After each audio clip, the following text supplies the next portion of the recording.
Good morning, students. Today we will start the chapter that is friction. Chapter 5 friction. Okay. Friction सबसे पहले तो आपको जानना है कि फ्रिक्शन है क्या. ठीक है. तो एक छोटे छोटे एग्जाम्पल से हम लोग समझते हैं कि फ्रिक्शन क्या है. ठीक. देखिए, जब आप रोड पे चलते हैं, ठीक है, when you walk on the road you are able to walk easily. आप आराम से रोड पर चल सकते हैं. लेकिन अगर उसी रोड पे हमने तेल गिरा दिया या पाउडर गिरा दिया या ग्रीस गिरा दिया तो you will not be able to walk properly. आप अच्छे से नहीं चल पाएंगे. ठीक है.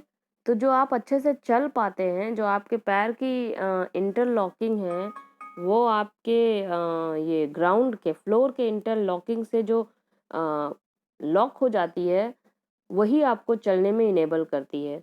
देखिए, आपको हम इस तरह से समझा रहे हैं. ये आपका लेग है ना, सपोज कि ये आपके लेग का नीचे का सरफेस है.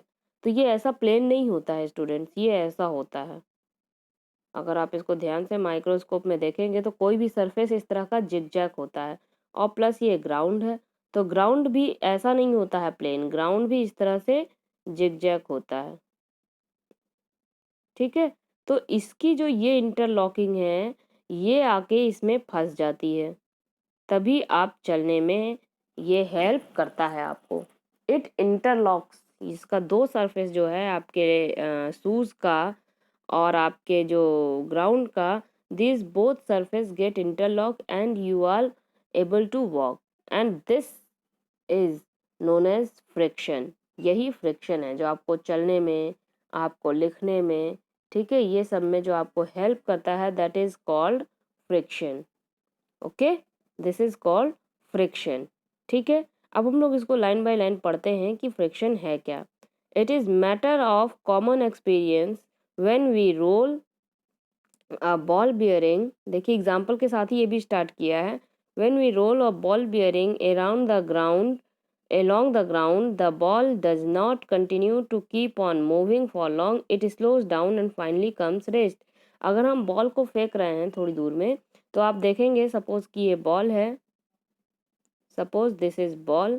हमने इसको रोल किया, ये यहाँ मूव किया मूव किया मूव किया. आप देखेंगे कुछ देर तक तो ये मूव करेगा, लेकिन आके कुछ देर बाद रुक जाएगा. उसको कोई नहीं रोक रहा है, लेकिन अपने से आके रुक जाएगा. How it is possible.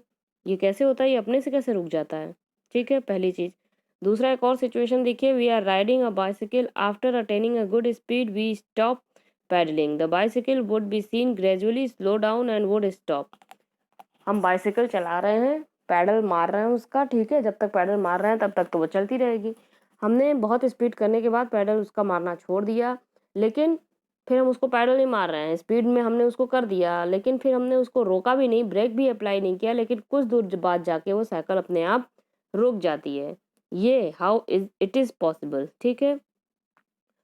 उसके बाद ये कैसे कैसे हो रहा है, तो ये फ्रिक्शन से हो रहा है. ठीक है स्टूडेंट्स. ये जो बॉल जा रही थी, ये क्यों रुक गई, क्योंकि बॉल के नीचे जो ग्राउंड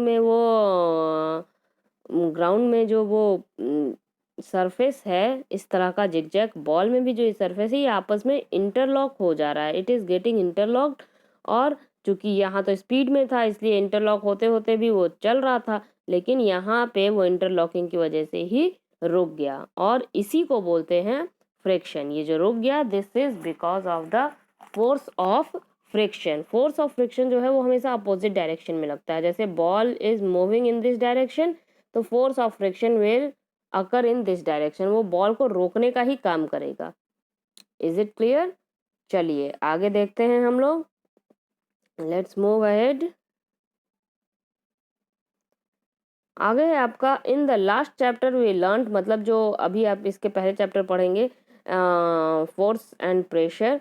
ठीक है. उसमें हमने पढ़ा है कि स्पीड और direction of the motion of an object that may be initially at rest और motion. why do objects like rolled out ball, moving cycle slow down, finally come to rest after force acting on them has been removed. Why does not the object keep on moving with constant speed along the. ये भी वही बोल रहा है कि हमने पिछले में देखा था कि हमने फोर्स अप्लाई करके बॉल को मूव करा दिया. आप देखते होंगे, जब क्रिकेट देखते होंगे तब भी आप देखते होंगे स्टूडेंट्स, कि बॉल जा रही है ग्राउंड में, उसको कोई वहाँ पे खिलाड़ी नहीं है, लेकिन कभी कभी बॉल चौका जाते जाते अपने आप रुक जाती है, 4 रन्स नहीं हो पाता है। हम लोग को बहुत गुस्सा आता है कि यार ये बॉल अपने आप क्यों रुक गई, है ना। तो वो ग्रासेस की वजह से रुक जाती है। जितना ज़्यादा ग्रासेस होगा उतना ज़्यादा फोर्स ऑफ फ्रिक्शन प्रोड्यूस होगा। राइट स्टूडेंट्स, चलिए देखते हैं आगे।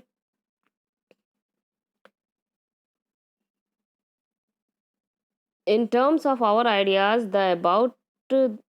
our ideas about the effect of force, we can now realize that there must be a force between the rolling ball or the moving bicycle and the ground. We can call this force as force of friction.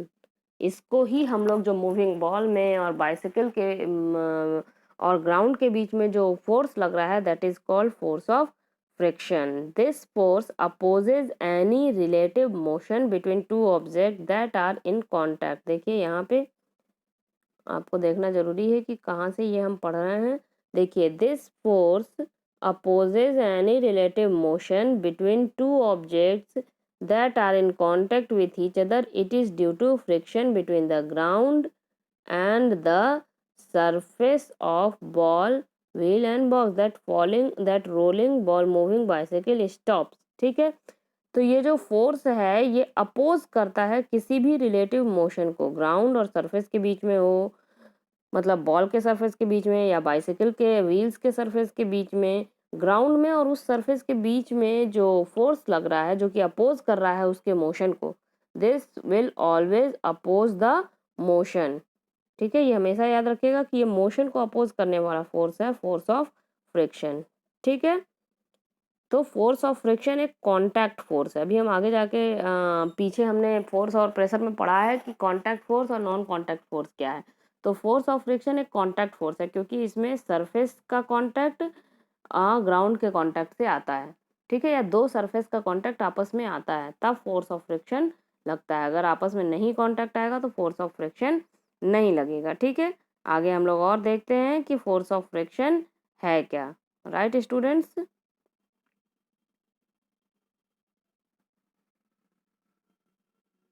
चलिए आगे के video में पढ़ेंगे हम लोग।